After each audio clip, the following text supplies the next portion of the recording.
All right, let's dive into all of that with the panel now. Senior political reporter Trudy McIntosh and senior reporter out of Sydney, Carolyn Marcus. Let's stay, if I can, with that Trump meeting. There was, I'm not going to call it a meeting, last night at a reception for 100 other leaders, Trudy. They bumped into each other. I don't think our PM could get his phone out fast enough to take that selfie. It's been splashed around everywhere tonight. We do know, though, this afternoon that there now will be a formal meeting, a confirmed meeting. We assume this one's in the Oval Office in the White House in DC. Do you have any more detail? Well, Peter, yeah, will it be called a happenstance encounter? That's how the Pentagon ultimately referred to the Richard Marles and Pete Hegseth brief meeting when they were at the White House. This time around, Anthony Albanese taking that photo just to show everyone he did, in fact, get that handshake with Donald Trump. As you say, the more serious meeting will be left for the White House on October 20. There had been some subtle smoke signals of this last week when Donald Trump had said to John Lyons, I'm going to dob you in to your Prime Minister when he sees me. At the time, my government sources were stressing nothing had been locked in for New York. They kept saying nothing for New York, nothing for New York, essentially trying to, I think, give a wink and a nudge that something was coming for after New York, the White House. In the end, it probably provides a little more distance when it comes to this issue of Palestinian recognition. By October 20, maybe the president's, it's not so front of mind for him. So there is potential upside. There's always potential downsides in a longer meeting, though, isn't there? We've seen how these Oval Office encounters with the TV cameras in the room can sometimes play out. How does he deal with Ambassador Rudd? Because you heard him there, and we heard his comments even at the Kirk Memorial. You know, once he takes a set against you, he doesn't likely change his mind. And people in Trump would say that he does know about the comments that Ambassador Rudd made. Didn't Nigel Farage in that interview actually raise it with him way back in the day? He was asked about this today, the Prime Minister, in the press conference. He says he assumes so, that Kevin Rudd will be there because that's the protocol. So I think he'll be there. Odds on he'll be there. But I don't know, maybe if it's such a big deal, he'd suddenly be sick. But I think ultimately he'd be there.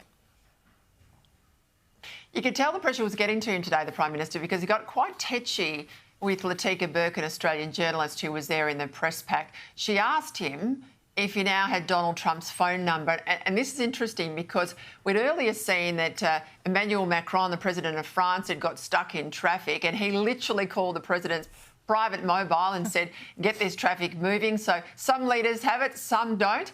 This is the exchange.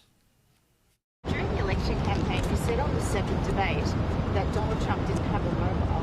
Since then, we've seen... I did not say that. I did not say that. Don't verbal me, but yeah. Well, what do you think he said? Well, I didn't say that. Well, what do you think he said? I didn't. The quote is there. I didn't say that, but anyway, keep going. If I did, it's called a joke. Humour. Oh, you were joking. Delightful. Well, obviously he has a mobile, and anyone who actually saw the context would know that. Pretty tetchy, Trudy. Yeah, I mean, we all remember that in that debate, it was an eye-popping moment that the president doesn't have a mobile when he's very clearly been photographed on it many, many times. I think that's how he puts his truth socials out there, isn't it? I mean, surely he got the mobile number today. I don't have that confirmed, but if I was Anthony Albanese, maybe just ask for it directly when you're there with the president.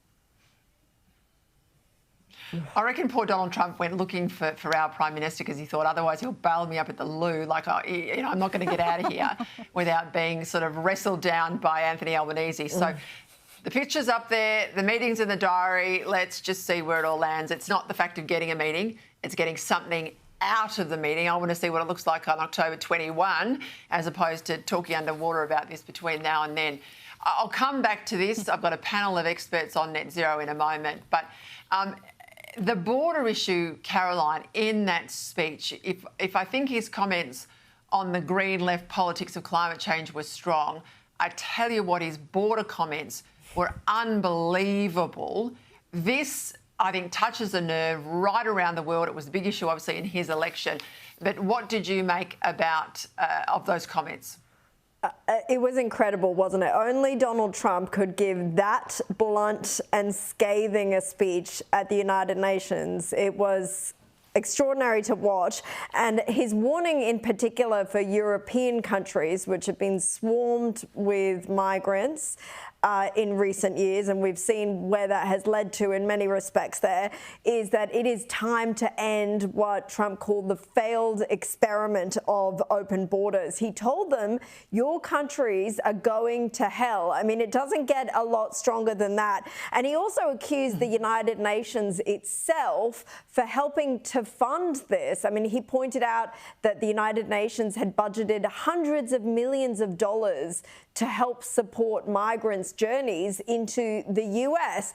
And he, of course, spoke to how he had managed to close the borders. But I think the broader message there isn't just on illegal immigration, which we have struggled with here in Australia, especially when we didn't have offshore immigration, offshore processing, and we had all these boat arrivals. We've managed to get that under control now, but of course the problem and very real concerns that people have here is to do with legal migration and the numbers, the proportion of legal migration that is allowed to take place, and that's why we've seen these protests on the street, these mass rallies. You know, the message there is that that has to be controlled as well. That is part of the conversation around borders and protecting sovereignty. And one of the issues we've seen here in this country, as they've seen in the US, is that there is a clash of values between many people that have been allowed to come here legally as well. We see it in the almost weekly protests, calls for violence, very open there in the violent protests that have often taken place. And there is clearly a clash in values and people who are not willing to accept the values that we have here. And Trump spoke to those broader concerns, and we've seen that reflected in research as well. I know we'll talk about some of that research a bit later, but there has been a doubling in the rate of concern over immigration in Australians, and that is according to some new polling. So it's definitely top of mind for a lot of people.